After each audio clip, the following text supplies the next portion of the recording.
桃さん。お腰につけたきびだんご。一つ私にくださいな。やりましょう、やりましょう。これから鬼の征伐についてくるならあげましょう。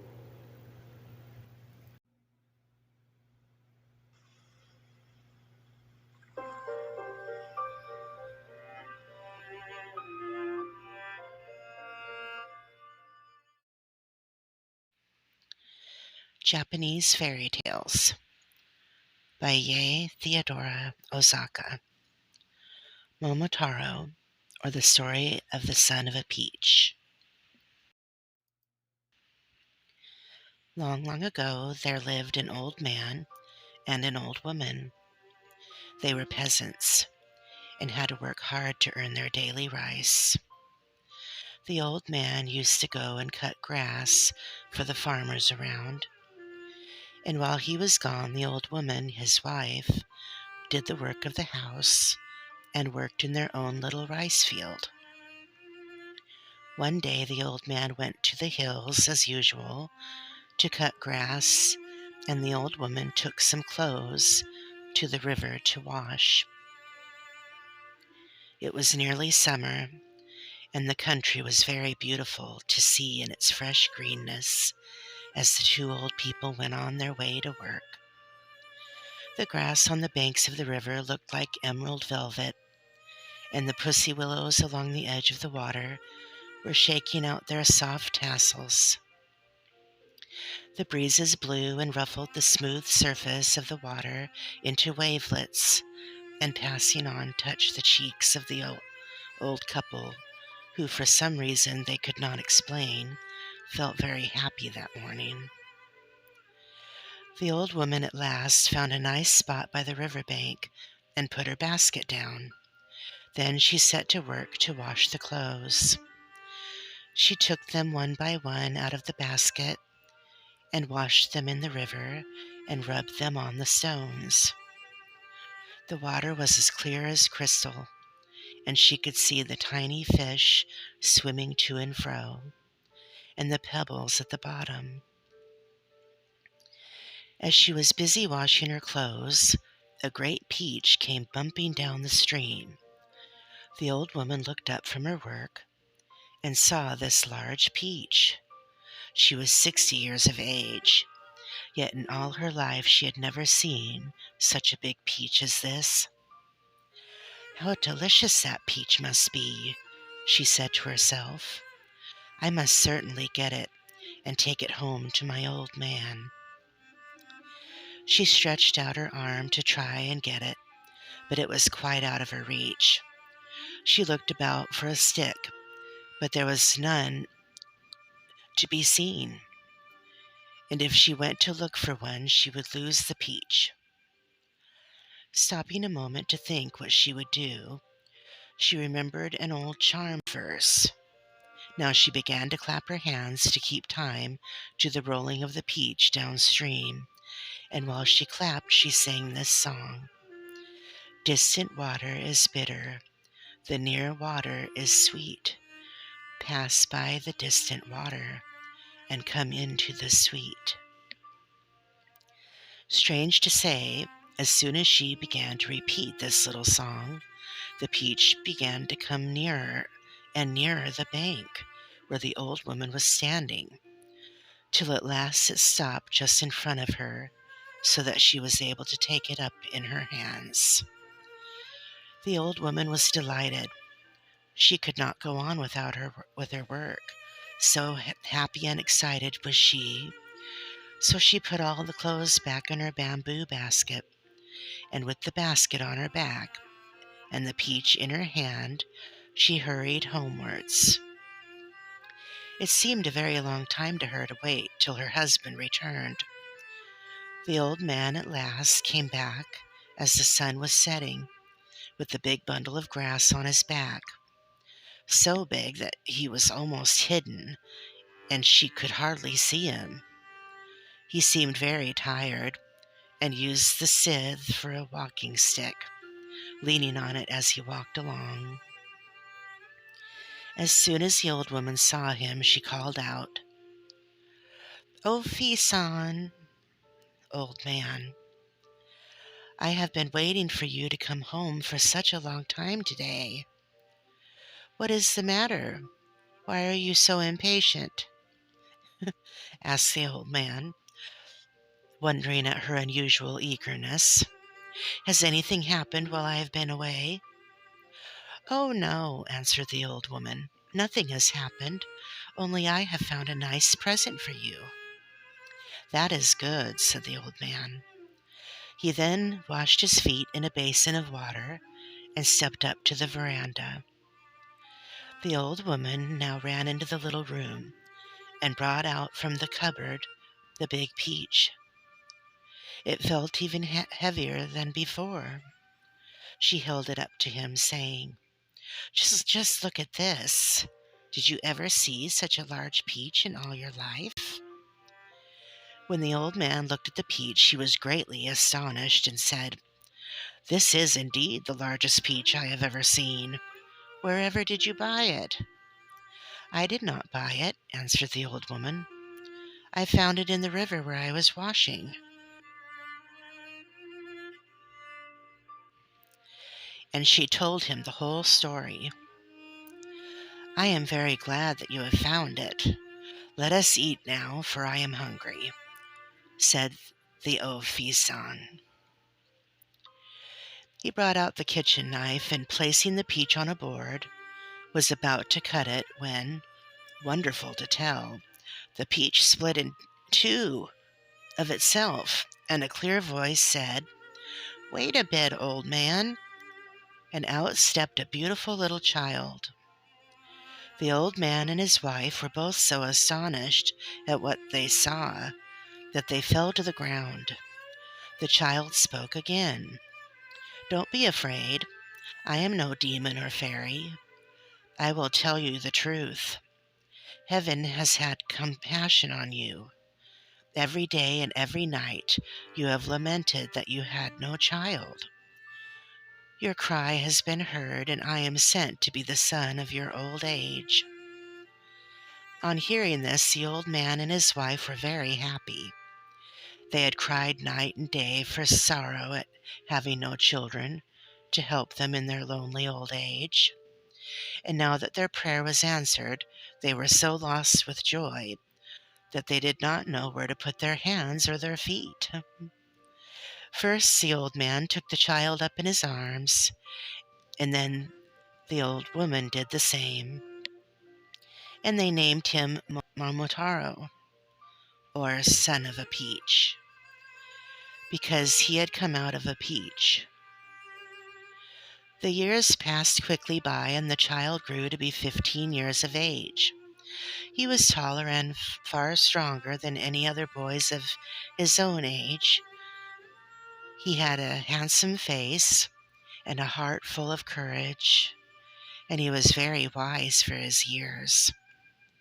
The old couple's pleasure was very great when they looked at him, for he was just what they thought a hero ought to be like. One day, Momotaro came to his foster father and said solemnly, "Father, by a strange chance we have become father and son. Your goodness to help me has been higher than the mountain grasses, which it was your daily work to cut, and deeper than the river where my mother washes the clothes. I do not know how to thank you enough." "Why," answered the old man, "it is a matter of course that a father should bring up his son. When you are older, it will be your turn to take care of us. So after all, there will be no profit or loss between us. All will be equal. Indeed, I am rather surprised that you should thank me in this way." And the old man looked bothered. "I hope you will be patient with me," said Momotaro. "But before I begin to pay back your goodness to me, I have a request to make which I hope you will grant me above everything else." I will let you do whatever you wish, for you are quite different to all the other boys. Then let me go away at once. What do you say? Do you wish to leave your old father and mother and go away from your old home? I will surely come back again if you let me go now. Where are you going? You must think it strange that I want to go away, said Momotaro, because I have not yet told you my reason. Far away from here to the northeast of Japan, there is an island in the sea. This island is the stronghold of a band of devils. I have often heard how they invade this land, kill and rob the people, and carry off all they can find. They are not only very wicked, but they are disloyal to our emperor and disobey his laws. They are also cannibals, for they kill and eat some of the poor people who are so unfortunate as to fall into their hands. These devils are very hateful beings. I must go and conquer them, and bring back all the plunder of which they have robbed this land. It is for this reason that I want to go away for a short time. The old man was much surprised at hearing all this from a mere boy of 15. He thought it best to let the boy go. He was strong and fearless, and besides all this, the old man knew he was no common child, for he had been sent to them as a gift from heaven. And he was quite sure that the devils would be powerless to harm him. All you say is very interesting, Momotaro, said the old man. I will not hinder you in your determination. You may go if you wish. Go to the island as soon as ever you like, and destroy the demons and bring peace to the land. Thank you for all your kindness, said Momotaro, who began to get ready to go that very day. He was full of courage and did not know what fear was. The old man and woman at once set to work to pound rice in the kitchen mortar to make cakes for Momotaro to take with him on his journey. At last the cakes were made, and Momotaro was ready to start on his long journey. Parting is always sad, so it was now.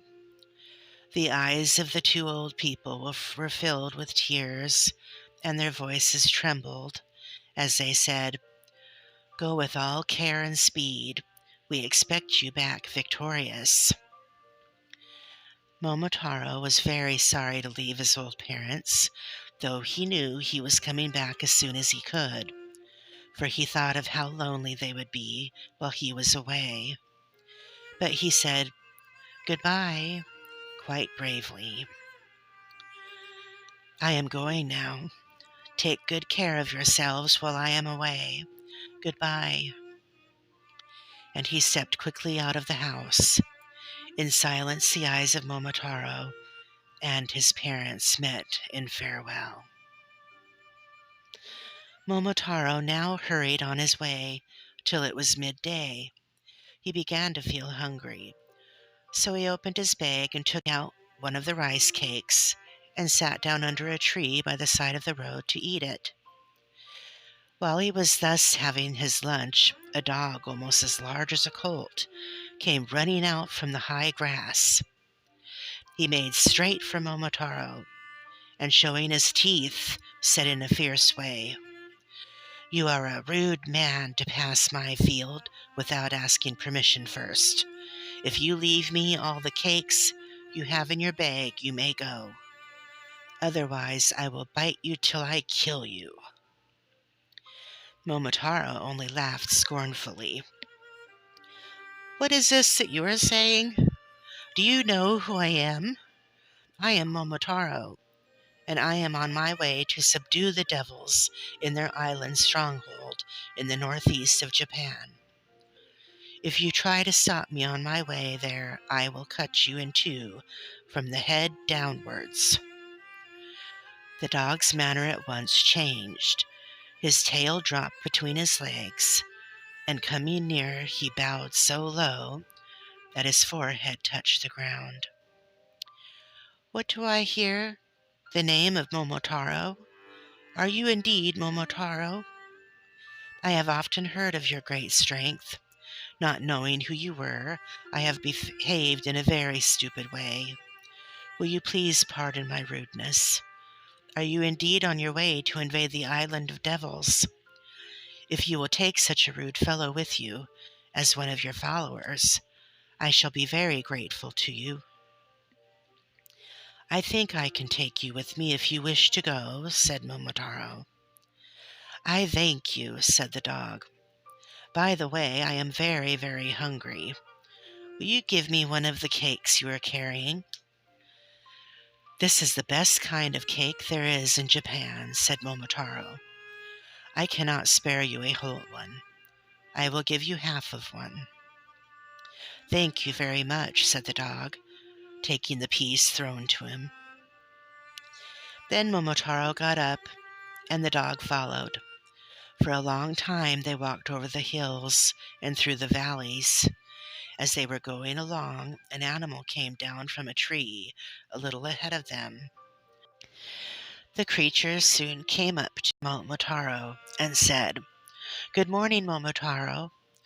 You are welcome in this part of the country. Will you allow me to go with you?" The dog answered jealously, "Momotaro already has a dog to accompany him. Of what use is a monkey like you in a battle? We are on our way to fight the devils. Get away!" The dog and the monkey began to quarrel and bite, for these two animals always hate each other.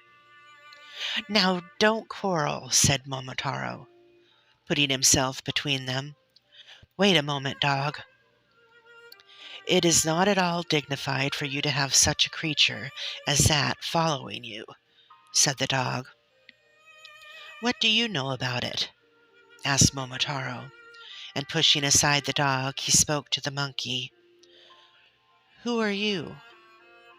"I am a monkey living in these hills," replied the monkey.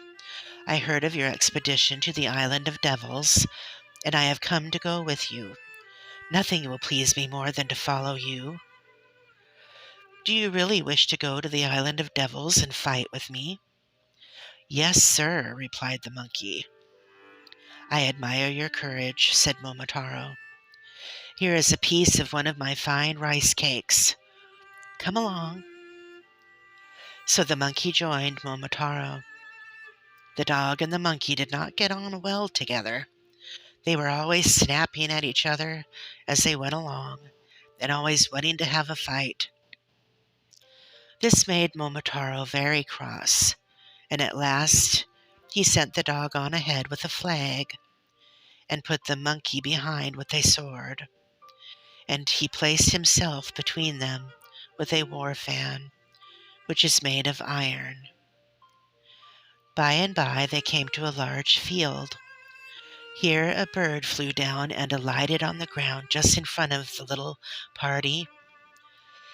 It was the most beautiful bird Momotaro had ever seen. On its body were 5 different robes of feathers, and its head was covered with a scarlet cap. The dog at once ran at the bird and tried to seize and kill it, but the bird struck out its spurs and flew at the dog's tail, and the fight went hard with both. Momotaro, as he looked on, could not help admiring the bird. It showed so much spirit in the fight. It would certainly make a good fighter. Momotaro went up to the 2 combatants, and holding the dog back, said to the bird, "You rascal! You are hindering my journey. Surrender at once, and I will take you with me. If you don't, I will set this dog to bite your head off." Then the bird surrendered at once, and begged to be taken into Momotaro's company.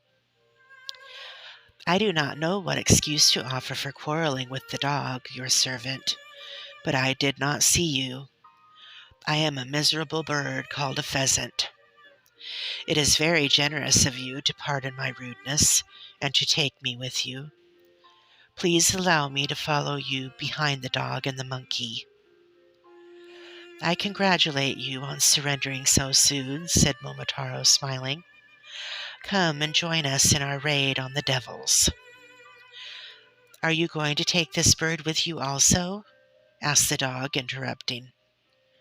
"Why do you ask such an unnecessary question? Didn't you hear what I said? I take the bird with me because I wish to."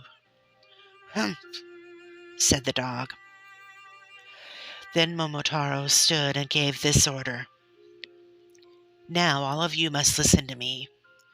The first thing necessary in any army is harmony. It is a wise saying which says that advantage on earth is better than advantage in heaven. Union amongst ourselves is better than any earthly gain. When we are not at peace amongst ourselves, it is no easy thing to subdue an enemy. From now, you three, the dog, the monkey, and the pheasant, must be friends with one mind. The one who first begins a quarrel will be discharged on the spot."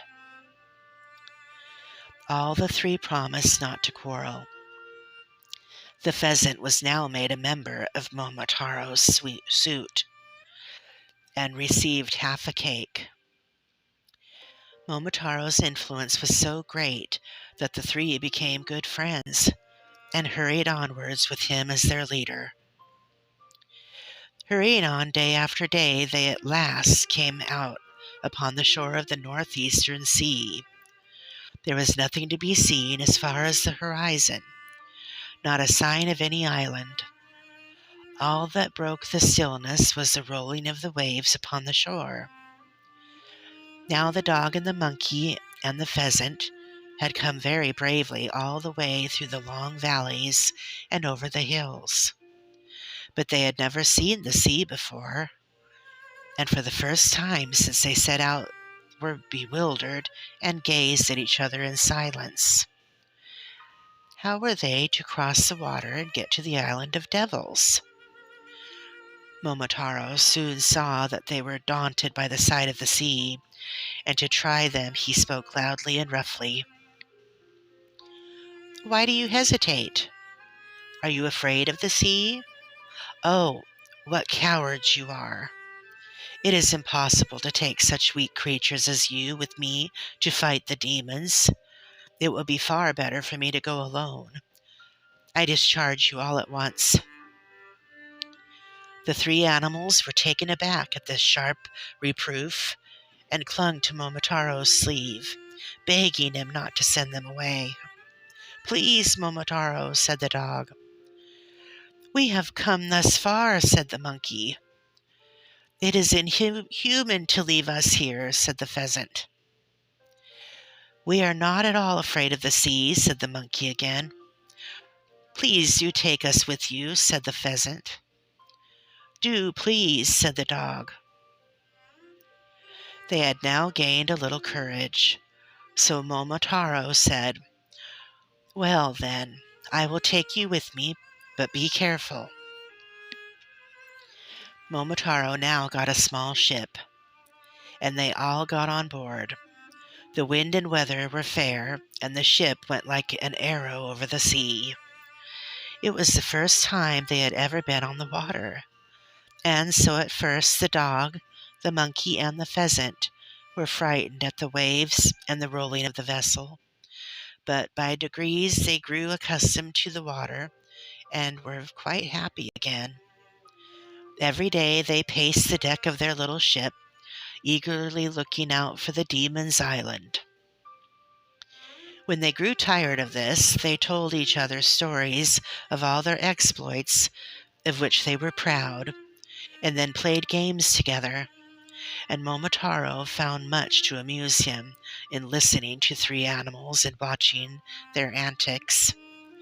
And in this way he forgot that the way was long, and that he was tired of the voyage and of doing nothing. He longed to be at work, killing the monsters who had done so much harm in this country. As the wind blew in their favor, and they met no storms, the ship made a quick voyage, and one day when the sun was shining brightly, a sight of land rewarded the 4 watchers at the bow. Momotaro knew at once that what they saw was the devil's stronghold. On the top of the precipitous shore, looking out to sea, was a large castle. Now that his enterprise was close at hand, he was deep in thought with his head leaning on his hands, wondering how he should begin the attack, his 3 followers watching him, waiting for orders. At last he called to the pheasant. "It is a great advantage for us to have you with us," said Momotaro to the bird, "for you have good wings. Fly at once to the castle and engage the demons to fight. We will follow you." The pheasant at once obeyed. He flew off from the ship, beating the air gladly with his wings. The bird soon reached the island and took up his position on the roof in the middle of the castle, calling out loudly, "All you devils, listen to me. The great Japanese general Momotarō has come to fight you and to take your stronghold from you.